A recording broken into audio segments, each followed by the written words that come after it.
Hey, what's up, everybody, and welcome to our special kind of recap here of Lord of the Rings: The Rings of Power.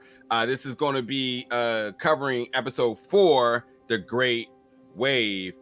Terrell and I are not going to give you a recap and a review here, but we are going to highlight what we feel is our top 3 moments or things that we liked about this episode, along with ending it with talking about the ending of the episode. So we're going to do a little bit of ending explain and kind of highlight that. We want you all to be engaging in the comments below, letting us know some of your favorite moments, the things you've liked, and obviously diving into the theories and particular plot points going forward. Right. So yeah, this is episode 4, The Great Wave. Starting off with you, Terrell. I mean, I think it's fitting. Why don't you start off with that one of your moments in this episode that you kind of took a liking to?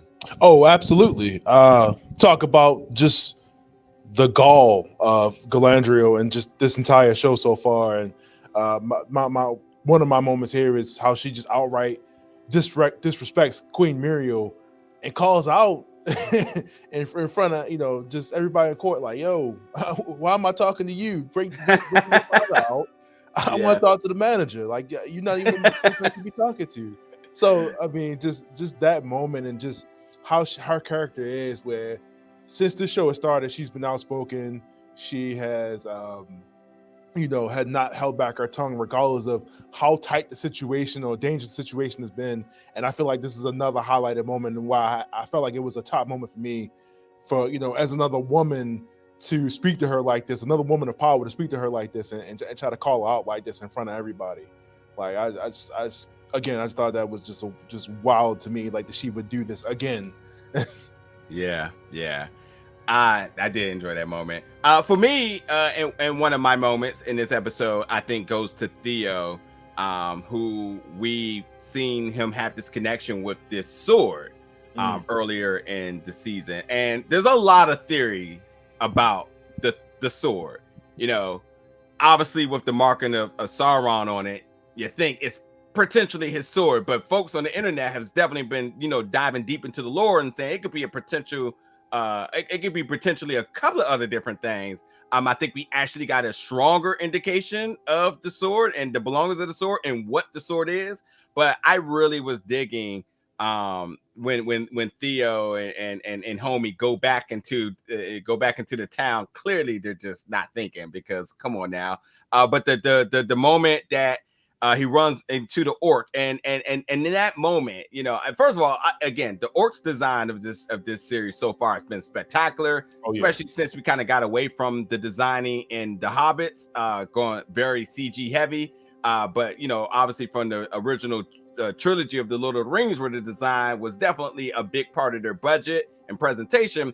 So the fact that we're getting that again makes these sort of moments more special to me. So Theo versus the orc, understanding that the mark of the sword has the mark of Sauron on it, and just the connection, obviously, to his blood, which sort of activated it before, which, by the way, was hella creepy. But but just the moments of him ducking and dodging through the town, his little fight that he puts up, all the way to kind of combine into another moment where we see Arondir sort of comes back for the rescue here and running through the woods, and the slow motion, him catching the arrow that's coming at Theo. He had to come save his boy. He didn't want to let his girlfriend down. But even all the way getting to the outside of the forest, where we get that landscape view of the sun and the view, all that whole sequence and everything was really dope. And before we actually get more indication about the sword, I thought just the mystery behind it, the mystique behind it, the relevance of it. Obviously, that's what the orcs are looking for and everything. I just thought that, like, all of that just was just really, really dope. And that was one of my moments there. Jumping into your points that you were making, you're talking about just the sword. We know it belongs to Sauron. It's a big, the sigil, the sword, whatever you want to call it. We still don't know why it has this connection to Theo. Like, Yeah, Why? his the activation with his blood, and now obviously with somebody else. Like, yeah, what's the connection here? Yeah, for sure. And at what point do you like, yo, just toss this away, get rid of it? Like, because this is not the first time that some weird moments has happened. And you know, you gotta sense this evil in it. You know what I mean? Like these objects of power have like, you know, and in the story have like this sense of evil. Like people can sense it, to the point where you know the orcs are looking for it, and the connection with like Sauron's ring, the Ring of Power, the ring that we eventually see in the Lord of the Rings, they can pretty much track it. Like every time somebody puts it on, they know it's being used. And I feel like it's the same thing here with this sword. Every time that he pulls it out, every time they make an appearance, every time, and now that he's used it, you know, he's easy to track, easy to find. My only question is, why is it that the orcs, you know, can't really? They're not really sensing it. Like they would be able to sense like the ring as we get to that later in the future. Why isn't it picking up on that? Why can't they find it? Well, also, I mean, like, because that's the thing. They're just dispensable soldiers here. They don't have a connection to this. But again, that goes back into Theo. Now, why does he have a connection? We know Sauron has a ability to feel the power elements and artifacts, whatever you want to call it, swords, rings, whatever it may be, who gets it. But the orcs never really been a thing. They took command. That's why they're out trying to discover where it's at. So but yeah, because it's not revealed that this is Arondir's son, right? That's just not what that is, right? No, it's not, because that's his girlfriend, but that's not his son. Yeah, because I was going to say clearly this has to be like a descendant of Sauron or something like that, or you know, whatever. But getting away from that, jumping into kind of like the second moment for me, them discovering Mithril, that new ore that they discover in the show, that of course we know plays a part later in the Lord of the Rings series. Is this is a lightweight metal that cuts through steel, whatever that they're talking about, you know, developing into a power weapon, or you know, being this source of currency for the dwarves. You know what I mean? Like, and you know, them eventually coming into power using this new order they're trying to keep a secret. And just that whole moment around him and who's the elf, his friend, just that exchange of like, hey, you go and keep that, because clearly he knows there's more to him being there, obviously, than him just because he thought he was coming there for the ore, that they figured it out, and obviously he had no clue what was going on there. But like I said, just seeing that come into play into this episode as we're building towards this story, and like I said, we know where the Mithril oil eventually plays a part in the show. Yeah. So episode 3 was titled Adar. I don't. Yeah. But anyway, you know, we got a quick glimpse of this dark elf. Now we get the full reveal. Going into my second moment in this was the reveal of Adar, who is being called father by the orcs, sends a message. First of all, you know, a act of should we say what do you kind of call this when he kind of puts his soldier out of misery? He kind of says like, hey, you're kind of struggling here, but you know, in the act of, I don't know, solidarity or something, like, hey man, let me put you out of your pain. No band-aid here. Yeah. Take this knife. I thought that, you know, his introduction was shot beautifully. We obviously know that by this entire episode, he's also looking for this sword, obviously, because he has a higher up to answer to. But he is called father. The aesthetics, the looks, everything. But obviously, you know, the connection of the two elves here, and sort of just making Arondir, a messenger, said, go back and tell these folks, like, hey, listen, y'all all good if you listen when I come through. You know, you understand the authority here. It sends them a message going back, but also spared him was another interesting thing. So I don't know, is there a connection here? Is there like a code of honor of some sort? I don't know. I mean, because we don't really know kind of what happened in between the time space, because the show kind of jumps around time a little bit around certain moments. but like we don't know if he's under a spell, like he's legitly just concerned, but he does let him go, and I'm like, okay, what's up with that? Like he's legitimately just no threat to him, or he legitimately wants to send him a message, or he turned, which like I said, we don't know yet, but like he turned and he was like, as we know, he goes back and says, hey, this is what's about to happen. So I don't know. Maybe it's just elvish solidarity, like you said. Like maybe it's like, hey, it's a code of conduct. Like when they have that conversation about, hey, where are you from? And he's like, oh yeah, I've been there too. And then they just like, all right, I'm gonna let you go. So yeah, it was pretty weird seeing. Like it just said, like you would think that it was over for him because they killed his boy with no problem. When he caught the arrows, that they thought he was getting away. So why him? So yeah, it's a lot of folks that also. I mean, when you think about the other elves that died here in the previous episode, it's Arondir's fault because like they were looking for him, and he knew they were looking for him, and that's how they got caught and end up becoming slaves temporarily to ultimately dying, and that's just all because of him out here.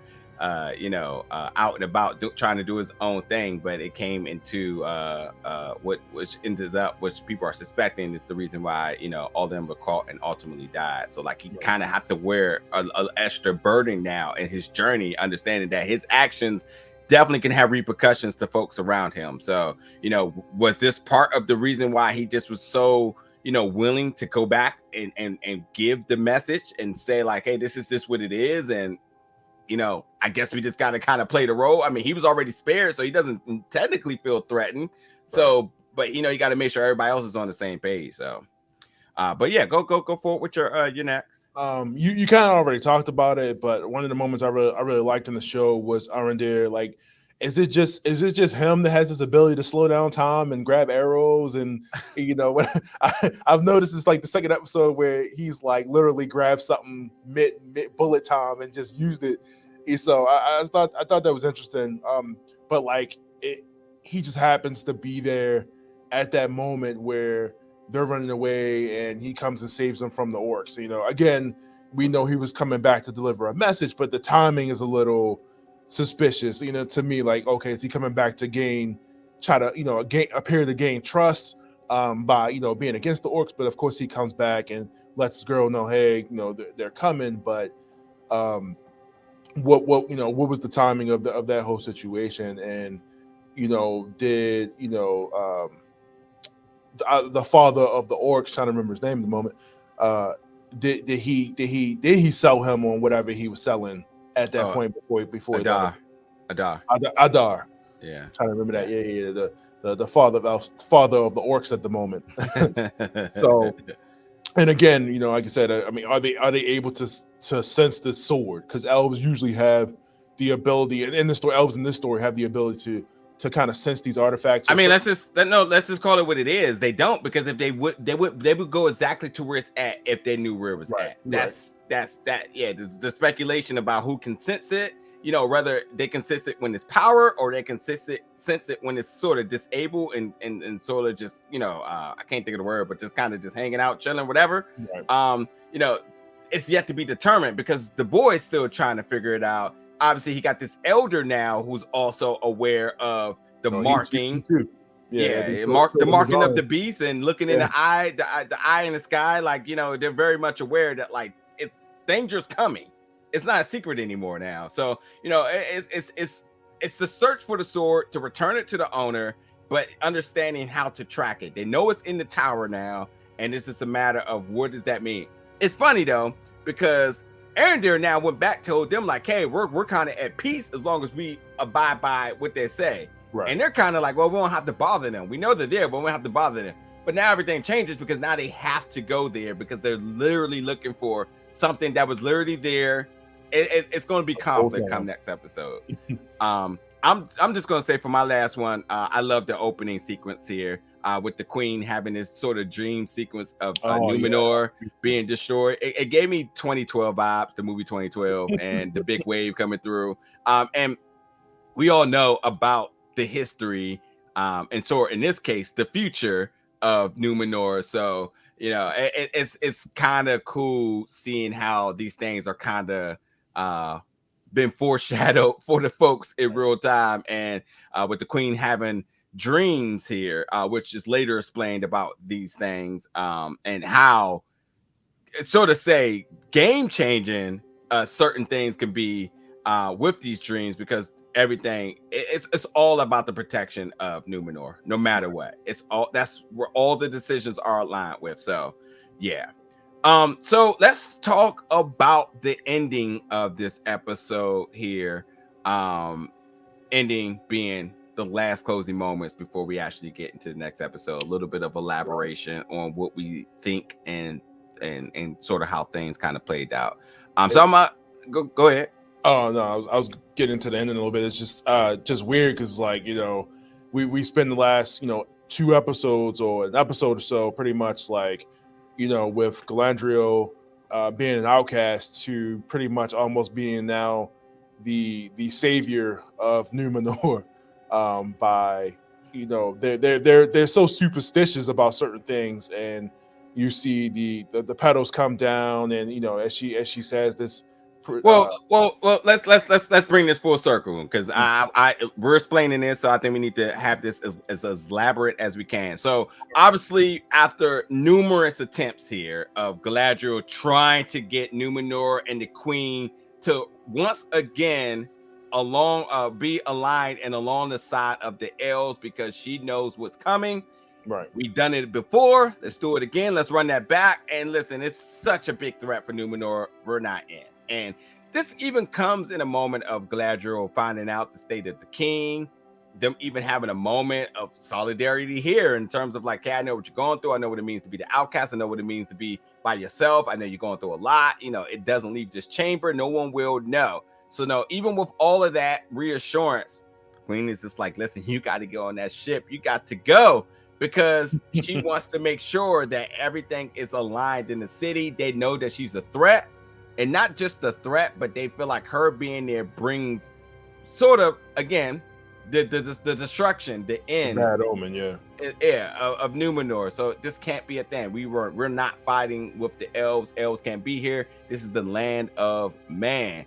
Well, with all the frequent attempts to try to get them to realign, it wasn't until the moment that she got on the boat, they didn't say their last byes, and she was gone, that the good old tree, God, I keep forgetting the name of it, Nimloth, which once those started to blow, you talk about omen here, that's when everybody knew that a mistake had been made. Obviously, we know that the tree is a gift from the elves.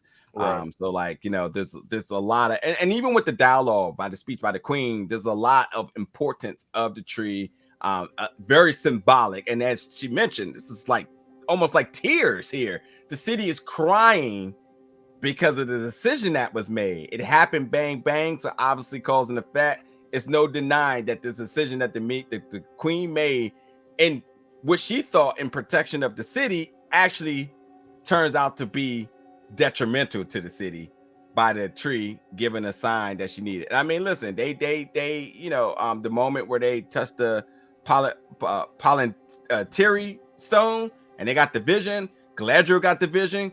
That was the vision that they thought that, oh, well, you got that vision. That means that you're going to be the one to bring destruction to Numenor. You need to go, which is completely false, which means we probably should talk about what that vision actually means. We'll probably hit on that probably next episode. But, you know, with the fear of destruction, you know, and by that vision, it was only right that Galadriel had to go until she did go, and they got an unexpected sign that they never could thought. That's where we get the Queen. Bring that ship on back. Yeah. And that's where the Queen decides that she has to make a speech that she did not think she was going to have to make. And she rallied everybody around her and said, listen, I would not make y'all fight in something or do something I wouldn't do. Mad respect for her. She said she's going to personally escort Galadriel back to Middle Earth. I mean, if that's not a sign of solidarity, I don't know what is. The Queen leaving to go on this journey said, y'all don't have to do it, but if y'all want to, raise your hand. And little did you know that the folks of Numenor, after all this time, nah, get her out of here, nah, are just like, nah, we in. That just shows you the loyalty amongst them within that city. So, my assessment is like, with the ending here, Galadriel got what she wanted just in the way she never could imagine.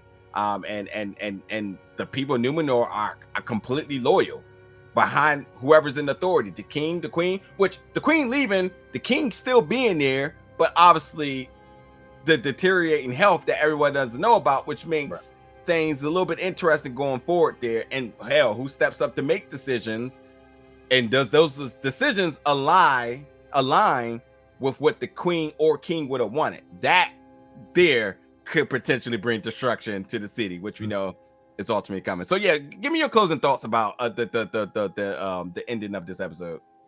Yeah, I mean, like I said, like you said, I mean, you pretty much summed it up pretty well. Like, just a lot of the efforts that we see from her, and pretty much trying to convince her, like, look, this is what's happening. It's a lot of stuff outside of Numenor that can obviously impact what's going on in your city, or destroy. Like, but she said only Numenor could destroy Numenor. Like, it's not going to be an outside force. It's not going to be anything like that. So if whatever's happening to that, it's going to happen because of something that's going on within Numenor.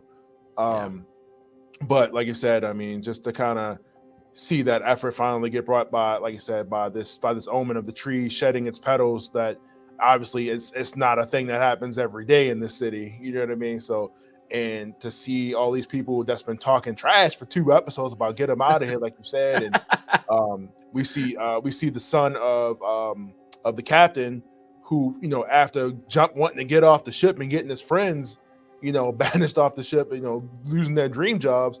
Now, hey, let me raise my hand and jump on this mission, because he feels like he has to kind of atone for that a little bit. He feels bad for doing that. So now the whole city's on board and they want to get on this mission, because they have this sense of duty in Numenor, man.